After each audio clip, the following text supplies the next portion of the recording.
Welcome to Simon White and the podcast at the nexus of business, media, and politics. I'm Christian Whiten, joined as always by Mark Simon. Mark, say hello.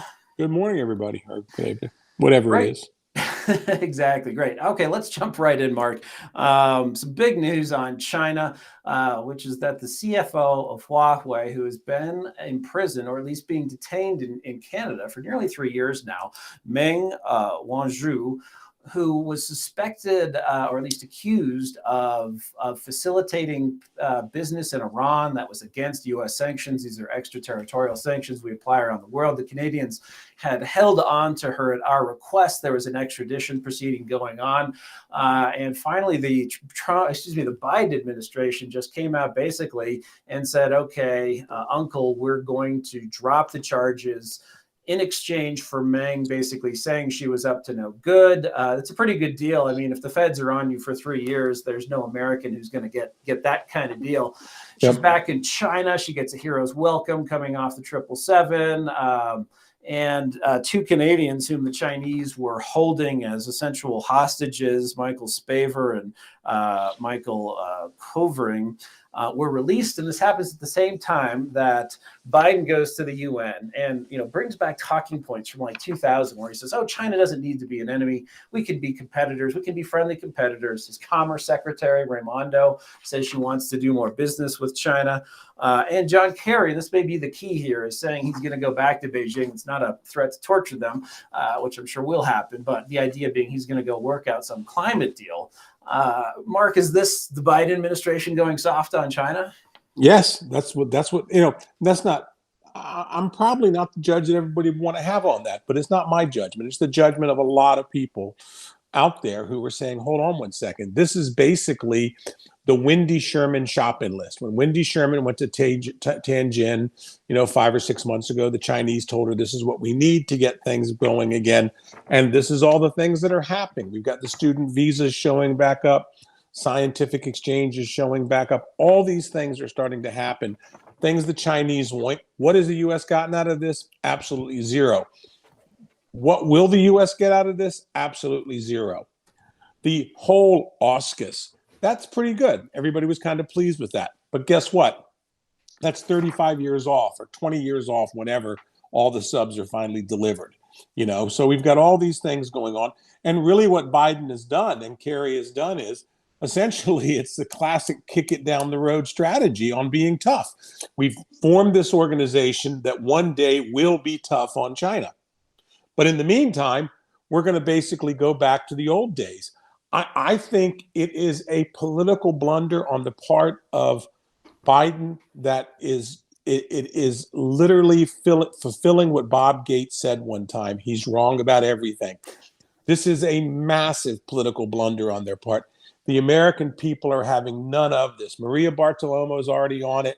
It's taken a while for people to figure this out because there's so much going on in the news cycle, especially up on the Hill with budget and everything. But look, here's what we learned from Ming. Basically, I don't have a huge problem with them cutting a deal for her to go back. I really don't. But standalone, it doesn't bother me. But coming with everything else, you know what I'm saying? It's the entire cake, not one slice of the cake, that bothers me. And so all the way through this. But here's what we do know. We do know that basically China released these two guys within hours. Their planes crossed as they were coming over, one going over and one going back to Canada. And the fact of the matter is, what does that tell us? It tells us that basically the Biden administration is now planning on entering an arrangement with hostage takers. We can work with these people. This is no different than 4 weeks ago where they said the Taliban were acting responsibly. It is just turning into a farce. It's getting farcical now. And it's gonna backfire. God knows where Trump is. Trump is out there ranting and raving about Georgia. The one thing the American people would probably want to hear from him on would be China. I think he's going to come out and say something because it's such red meat, but he'll probably do what he always does, where he'll talk about China and then say, I was ripped off in 2020. But from a business perspective, every American corporation doing business in China right now, if you're an executive or if you're some, guess what? Hostage diplomacy is on the menu, because the way it works in China is once all the minions see that the big guy has done it, well, guess what? Everybody else it'll happen for. And let's also state the very obvious. The fact is, these are two white Canadians. There's still a couple of dozen Chinese Canadians over there. There's 15 or 17 Americans, Chinese Americans being held over there. And, they're not being negotiated for as much. I think what we found out from this entire exchange from Ming is that basically we're dealing with a rogue nation who takes hostages when they think that'll work. And John Kerry is now basically handing away everything, right, because John Kerry wants to get his quote unquote climate deal. Right. It's an abomination in terms of diplomacy. It's one guy who is hell-bent on getting, I guess he wants Al Gore's Nobel Prize. You know what I'm saying? One guy hell-bent on this, and an elite class that's selling out the United States again. Again, I can't believe that Trump and where's Trump, Andy Pudgener, John Bolton, Navarro, they need to be out there. Pottinger, they need to be out there telling the American people this about these things. Yeah, it comes on the heels of, first of all, as for Biden, a lot of us said early on that he was going to do this, that in exchange for a climate deal, especially if you have John Kerry hanging out in the West Wing, they were going to sell us out in China. This is their religion, this climate change thing. Now, but there was a pause, actually. I mean, Biden did things on day one. He killed Keystone XL. He didn't do in Trump's tariffs or the aggressive action on intellectual property, the export controls that Trump enacted through, frankly, it was Wilbur Ross just wanting to be relevant to the China discussion, but the Bureau of Industry and Security, the Commerce Department under Trump, even if you have foreign technology, such as chips made by TSMC, if you made them with a U.S. tool, then you couldn't export them to Huawei. That was a big deal. And the fact that Biden didn't reverse that immediately, that there was a rumor that Kevin Wolf, who was seen as dovish on China, was going to get his old job back or the next higher job at the Commerce Department, didn't happen. Thought, well, maybe this is one area where Biden has actually gotten some religion. But with the failure in Afghanistan, and this desire, and this is just another instance how Afghanistan isn't just a disaster in situ. It's causing this downstream, not just to foreign leaders looking at the U.S. and our allies saying these guys are weak, but causing the Biden administration to panic on so many other issues, including China. Look, I am a firm believer and continue to think that if you do something in one area, it sends a signal in another. Everybody always watches what's happening. If you're doing something in this side of the yard, the other side of the yard is watching. That's how he's acting. I think the Chinese have pretty much come to the conclusion that essentially on the small stuff, Biden's willing to deal. And that means probably, look, I'm not sure John Kerry, and this will get me in a lot of trouble, I'm not sure John Kerry is talking America's book. I think John Kerry is talking John Kerry's legacy book. Yeah. But bottom line of this entire thing with Ming is, if you're an American corporation, if you're going over to China, your risk management guys had better be very aware of the situation that you're potentially walking into over there. Right. Well, and John Kerry is about John Kerry. We know that from how he started off his political career, bad-mouthing fellow sailors in arms. It's amazing. Mm-hmm. And, eventually he would come to be chairman of that committee. It's quite shocking. We got a little taste of this before, and, thinking in terms of the general crackdown that Xi Jinping, the CCP boss, is orchestrating over there in Macau. And it always struck me, the very first time I went to Hong Kong, I hopped on the ferry over to Macau. I think this was the year 2000. Walked into Stanley Ho's casino. They kicked me out because I was wearing shorts, excuse me.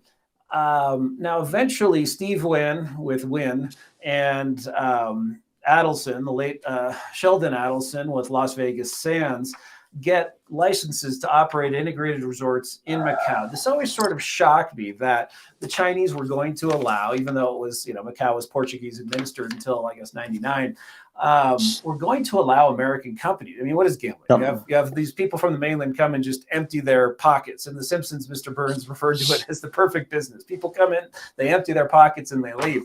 And for American companies to be taking that loot, well, China recently sort of says not so fast and implied that a crackdown was coming. You had huge reactions in the stocks of Wynn and Las Vegas Sands. Las Vegas Sands, at least, I mean, they have 80% of their revenue comes from not Las Vegas. Most of it's from Singapore and Macau. That's right. Diversified across, and they have Singapore, but Wynn is awfully exposed.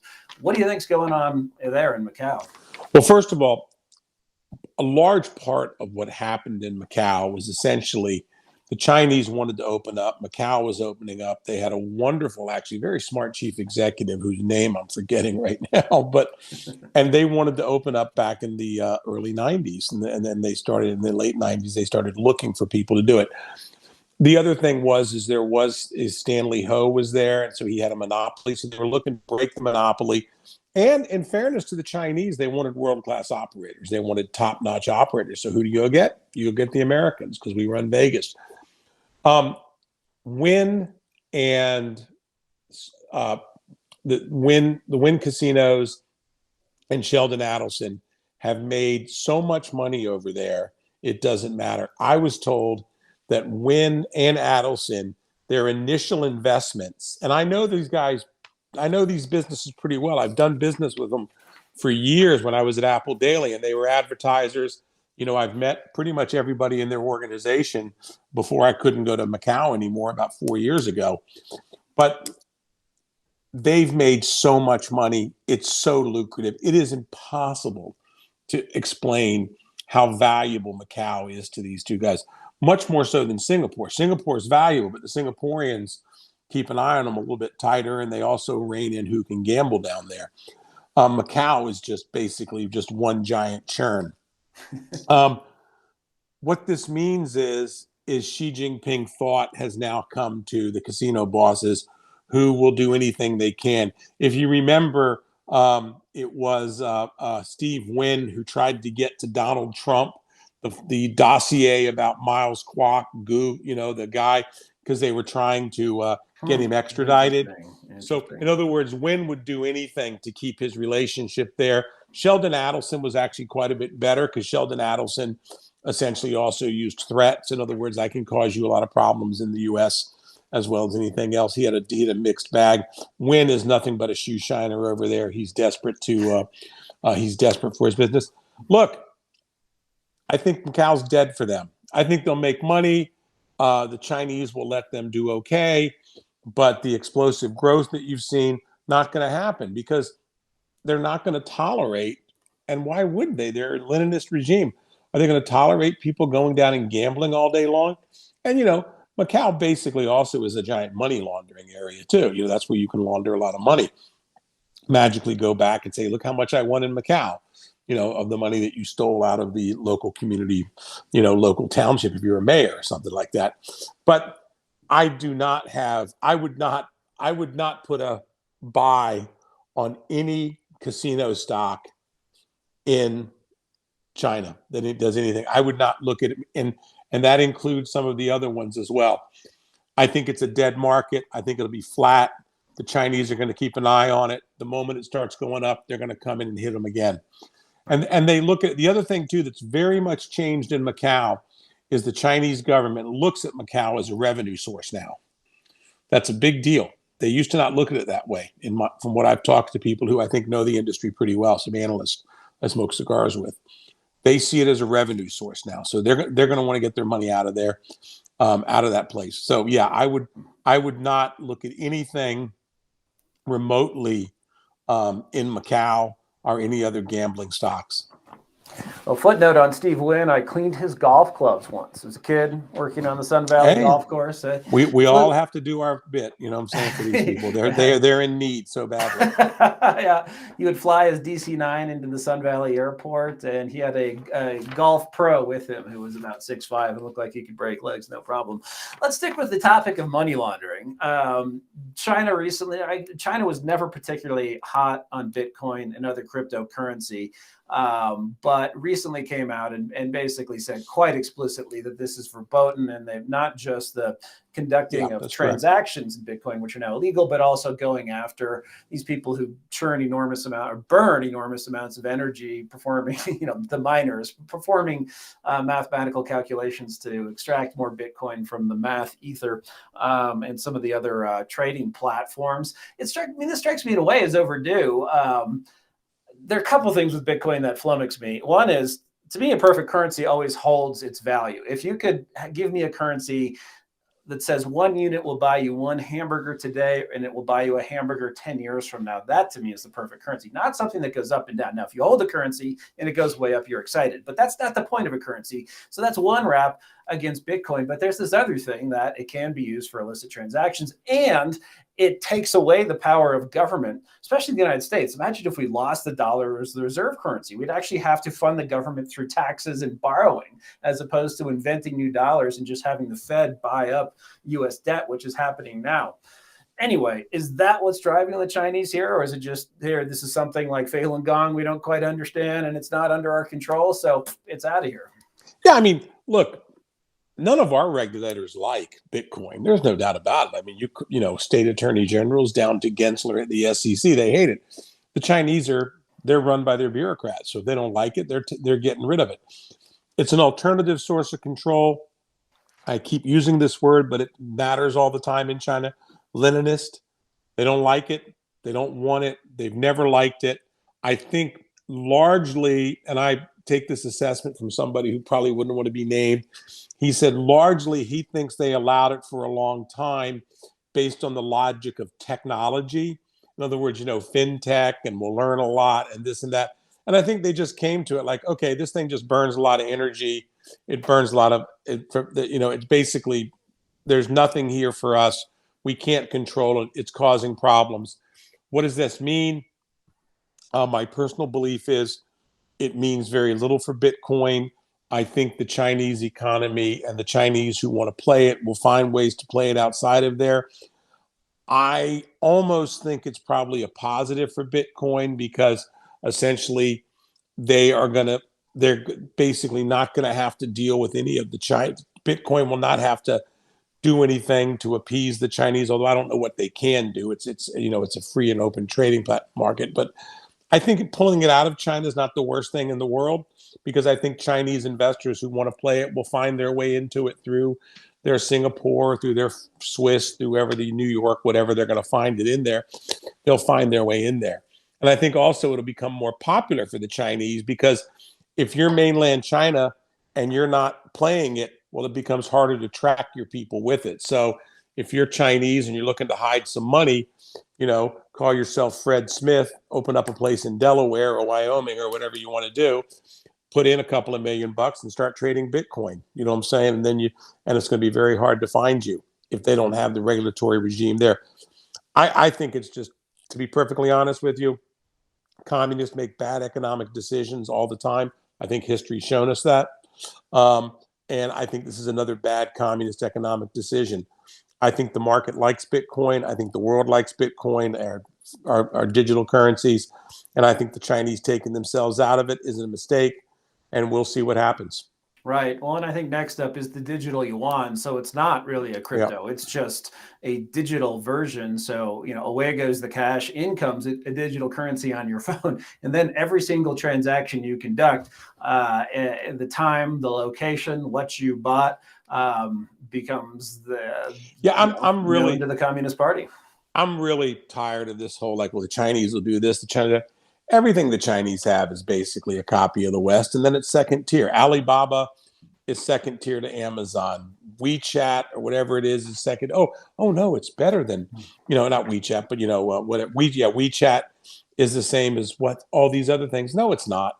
It's all a copy based on something and built on a basically trapped market, an owned market of 1.4 billion. Of course, you're going to be successful, whether it's Didi that's ride sharing versus Uber. Who cares? Basically, it's always going to be one step below. And who wants a digital yuan, digital renminbi? Nobody wants it. It's like having a digital Filipino peso. Nobody wants it. Okay, and it's got all the credibility of that. I don't. I'm not a digital guy. I'm not a digital currency guy. I can't understand it. I can't be bothered with it. And but I'm telling you, if the Chinese are out of a market, that's going to be probably a better market.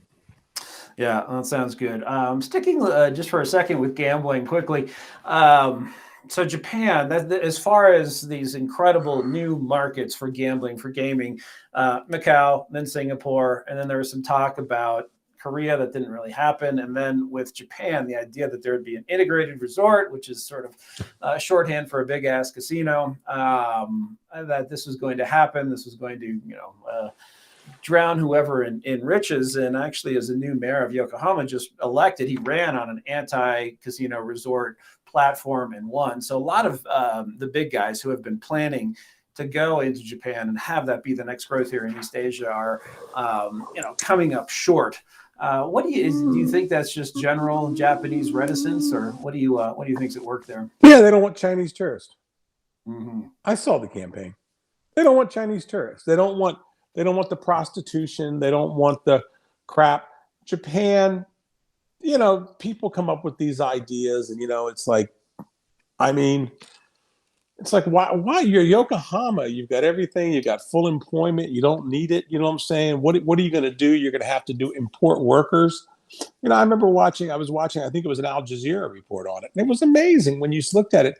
It's kind of like, to me, it seemed like one of those arguments that, like, the owner of the football team in Buffalo wants a brand new stadium. You know what I'm saying?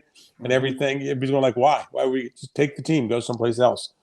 And I don't see any upside for it.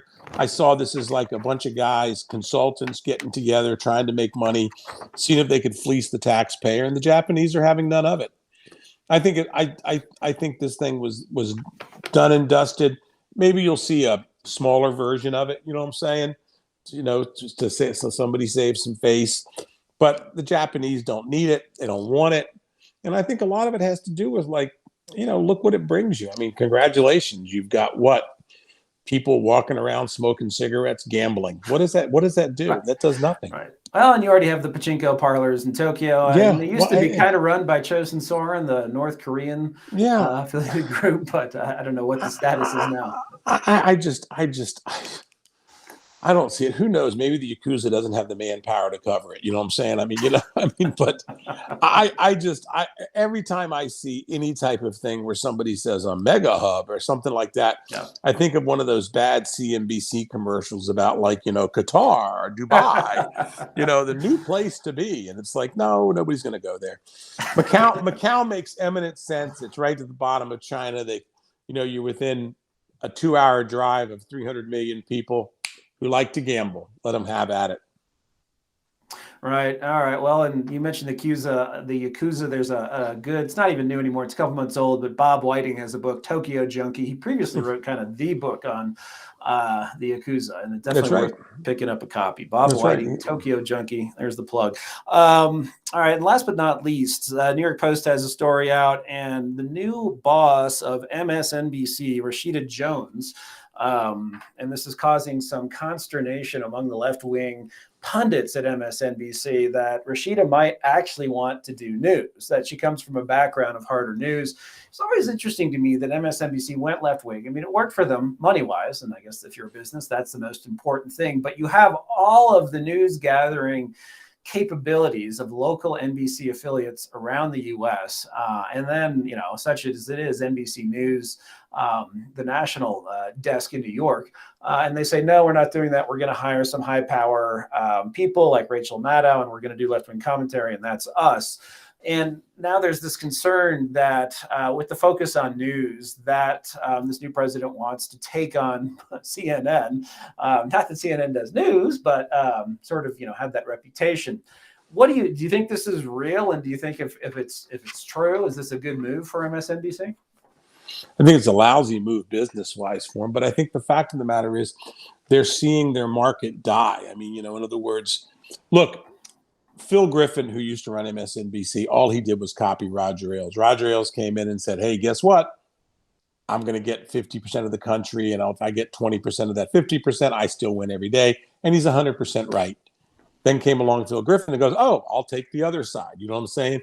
CNN was in the middle trying to figure out what they're going to do. Then they made the late leap to the left, but they couldn't do it. You can't be the also ran. They didn't get there. Even the New York Times has gone with basically the Roger Ailes model. I call it subscription journalism. I don't think MSNBC is ever going to do hard news in the way people think it is. I think they've got their niche. I think the problem with if you're Rashida Jones, I think she wants to do hard news, but I think it'll be hard news of the left. In other words, I think we can count on stories like why we should let 50,000 people come over the border in the Southeast. You know what I'm saying? Or, why welfare really works and all these things. I looked at it. I've seen it. I think you'll still have a huge left-wing bias to it. I think the one thing that they are looking at, and this is actually pretty interesting, I think they're having a tough time, as everybody else is, in terms of these individuals. Rachel Maddow can still hold her spot. But, basically they got 3 or 4 people that can do well, and that's just about it. And, so why don't you spread it out a little bit more? You can do it a lot cheaper. It used to be the whole model behind O'Reilly and all these other guys was you just sit in the studio all day long. But as the salaries go up and everything launches up, that's it. Also, there's no replay with this stuff either. And with the internet now, the fact of the matter is, if you can do a news story, you know what I'm saying? And the news story can go on the internet and people watch it and you know how to do with it. Nobody rewatches Tuesday Night with Rachel Maddow's monologue. Nobody watches that again. It's done. It's like it's over. Whereas a news story can actually, if you know how to work with it and you know how to do things, you can mine that on the internet. And I think that's what they're going for. I think you're seeing integrated platforms now. So I've been watching it. I'm not sure, though, if you're a conservative, it's going to make much of a difference to you. NBC News leans hard to the left. They've even dragged along. Like I said, I used to be a fan of Chuck Todd, but he's like, he's gone. He's out of the box now. And, we'll just have to see. But I am not one that is thinking that's the best business plan there is. I think, basically news is very hard to make money on, but I think you'll see a hybrid model there more and more. Yeah, are you surprised that one of the other majors, so not NBC, but ABC or CBS, doesn't try and go centrist or maybe even a little center right? I mean, as you point out, it's news, it's tough, but those networks are never going to do in their news divisions, even if they're lagging. I agree. I can't believe CBS hasn't gone there. I mean, when you look at the average age of the news crowd, who watches nightly news? It's probably in the 70s. In the early 60s.